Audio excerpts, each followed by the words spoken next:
తమ కన్నబిడ్డల జీవితాల్లో సుఖ సంతోషాలు నింపే ప్రయత్నం చేయడం తల్లిదండ్రులందరికీ ఉండవలసిన ప్రథమ కర్తవ్యం అంటారు. ఎవరైతే మీ వల్ల ఈ లోకంలోకొచ్చారో వారి కర్మల ఫలితంతో భవిష్యత్ తరాలకి మీ గురించి కూడా తెలుస్తుంది.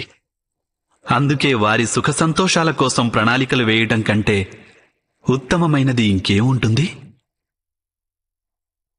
అయితే సుఖం ఇంకా భద్రత, ఈ రెండు మానవుల కర్మ ఫలితాలు కావంటారా? మీ తల్లిదండ్రులు అందించిన మంచి లేదా చెడు సంస్కారం, ఉపయోగకరమైన లేదా నిరుపయోగకరమైన శిక్షణ ఈరోజు మీరు చేస్తున్న అన్ని పనులకు మూలం కాదంటారా?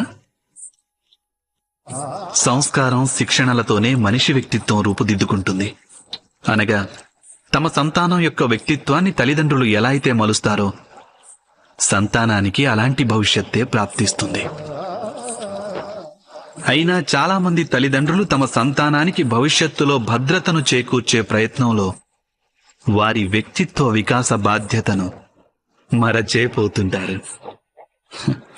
తల్లిదండ్రులు తమ సంతానం భవిష్యత్తు బాగుండాలని మాత్రమే కోరుకుంటే ఆ సంతానానికి ఎటువంటి ప్రయోజనమూ కలుగదు. అయితే తమ సంతానాన్ని ప్రేమించే తల్లిదండ్రులు వారి భవిష్యత్తుకి కాక వారి వ్యక్తిత్వానికి పునాదులు వేస్తే ఆ సంతానానికి యావత్ లోకం ప్రశంసలందిస్తుంది. మీరే ఆలోచించండి.